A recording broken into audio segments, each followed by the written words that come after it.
towards the end of last year, I was talking to my mother, who's going to be 98 this year, about how strange the business environment was. Surprises, challenges which come out of nowhere. And you, like me, would have seen the complexity of the workplace and then the introduction of social requirements into the workplace to do with diversity and complexity, growth in AI. And I was just talking about all these things and saying how over the past 2 years, it had sort of moved us to a place where the way I describe it is we all know this, there are big things happening. Many of the things are quite life-threatening or scary, like, oh, the world might burn from climate change and so on. And yet somehow we either felt unable to be able to contribute towards the solution or swept up in our own immediate goals and opportunities. And I know many of my friends talk about things like wanting to retire or staying at home or silently not participating. So there are a lot of different things going on. I was talking to her about the complexity and the mess of it. I don't know whether you recognize any of that. And she told me a proverb, which is basically in order to look forward, look backwards. And I've got Stonehenge behind me, which always reminds us or reminds me how much we have forgotten and how much we could get from what we have already done in the past. So I started exploring, and one of the things which happened, and I'll share this with you, this is actually just before that, was, I don't know if you can see the light on this jacket. This is a heated gilet. See, what happened was I was trying to persuade one of my clients to buy Cube, which is our transformation super real environment where we teach and help people to work. And I was trying to persuade them on the basis of travel, because they had a view of travel as being something important they could do, which would contribute towards their ESG. ESG, you probably heard of that, sustainability goals and stuff. So Cube would save them travel. So I was making a PowerPoint, and I was drawing this PowerPoint, and I drew a little house, and then I drew a little car, then a train, then a little coffee shop, and then an office. And I was drawing a little figurine for my PowerPoint to try and show that the travel would be saved, and therefore carbons would happen. And as I was drawing this, I suddenly got curious, and I went, hang on. This person is traveling, that's burning carbons, but also the house they're in is heated, the car's heated, not sort of heating, but space heating the air. And I thought, I wonder how much of the carbons come from the space heating. So I went looking, searching around on Google, and all the charts I found were sort of, this country produced this much CO2, industry produced, and they were all what I call blame charts, pie charts, but showing who's producing the CO2, but not why.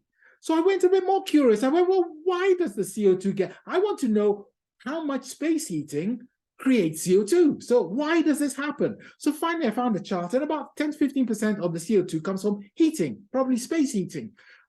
So I went, oh, that's fascinating. And then I remembered my wife and I, Susan, we love skiing, and we'd go out all day in the cold, -20, and we wouldn't burn any carbons because we were dressed right.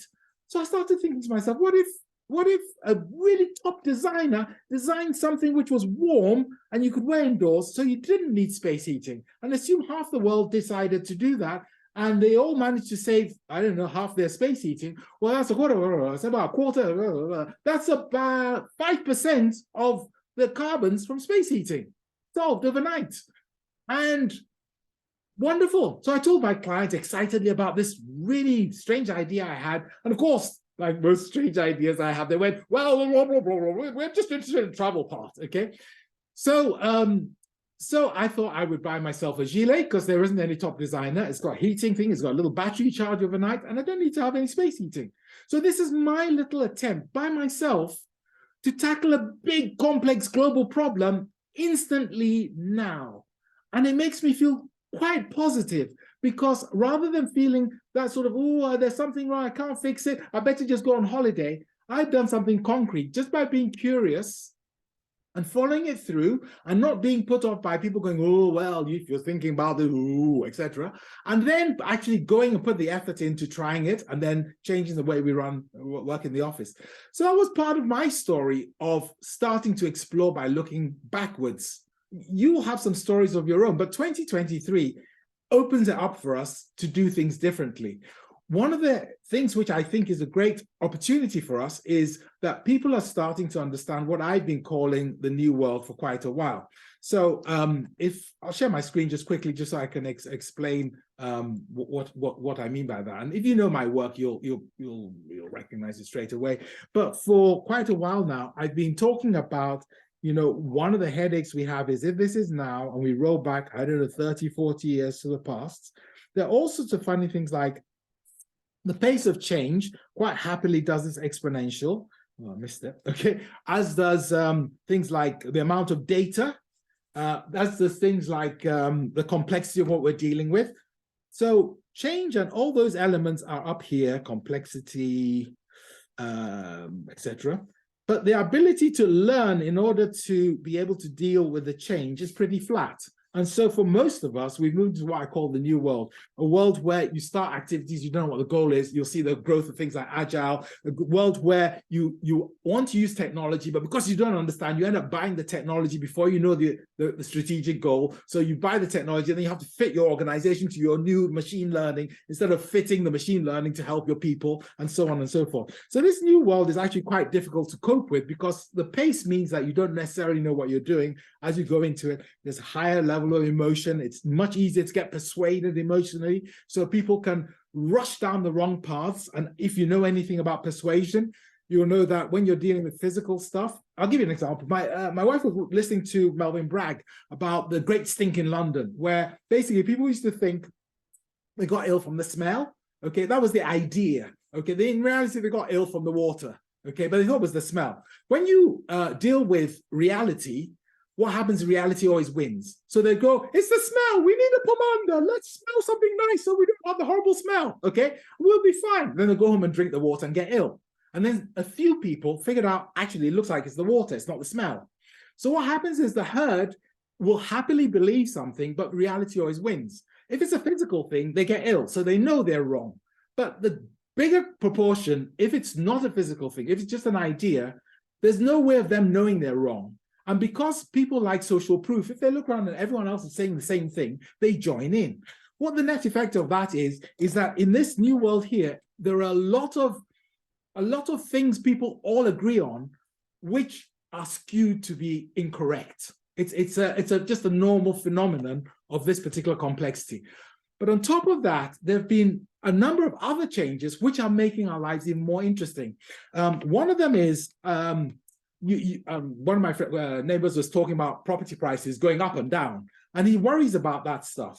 I just worry about the fact I've got a house, because for me, the house is the wealth, and the price of the house is the value, and value and wealth are not the same. Wealth is important, but value goes up and down depending on what other people think, how much money the bank will lend, and so on. And if his house price goes up, guess what? All the houses in the road go up.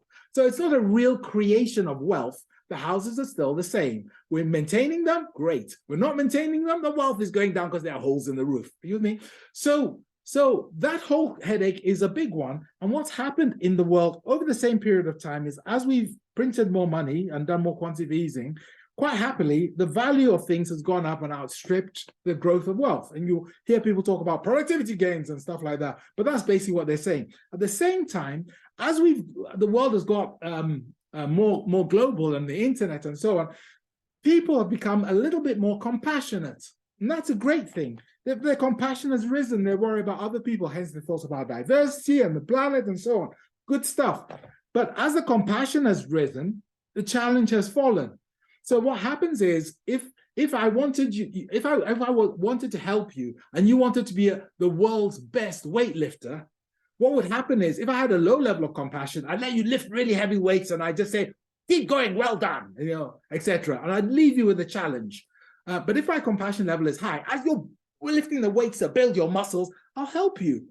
But of course, helping you doesn't make you the world's best weightlifter. All it does is keep you actually quite weak. So when compassion beats challenge, it's always interesting, because if it does in the wrong place, you can actually disempower people by mistake, by being kind. And so that's the next bit. And then the third bit, which is really, I think, what I was describing about that anxiety and so on, is complexity. When things get complex and confusing, it's really quite debilitating. So you either have to be able to grow your capability so you can deal with the complexity and then you don't panic. But if the complexity overwhelms your capability, then you want to do one of two things. Either you want to stop altogether because it's horrible, and that's not a good mental health position to be in, or you want to control everything, which is also not a good position, because in complexity, control is like the wrong answer. So these elements are all happening in this lovely little diagram, and I've talked about it elsewhere. So what does that mean? It means that we're now living in 2023, where we can start to move forward. You can do it. We can connect with other people, but we have to do it with intelligence and balance our compassion. You know, just compassion is not just right, is not right. We have to watch about creating wealth, not value. So what are we doing which helps people? What are we doing which helps our clients, makes their lives better, etc., etc. So the message I have for this year is very much the message which I think works for me, which is we're going to have to transform. We're going to have to change the culture of how we transform. I do that for a living. So for me, it's quite hard to apply to myself because I tell other people. But far more importantly, the strapline I have for this year, and I've been sending out to people, is courage without fear. Because you're going to have to learn. You're going to have to build capability. You're going to have to see how the world really is, as opposed to work from ideas and ideologies you believe. Courage without fear, and action without fatigue, because you're going to just have to get on and move forward. So for 2023, I wish you courage without fear and action without fatigue. Enjoy yourselves.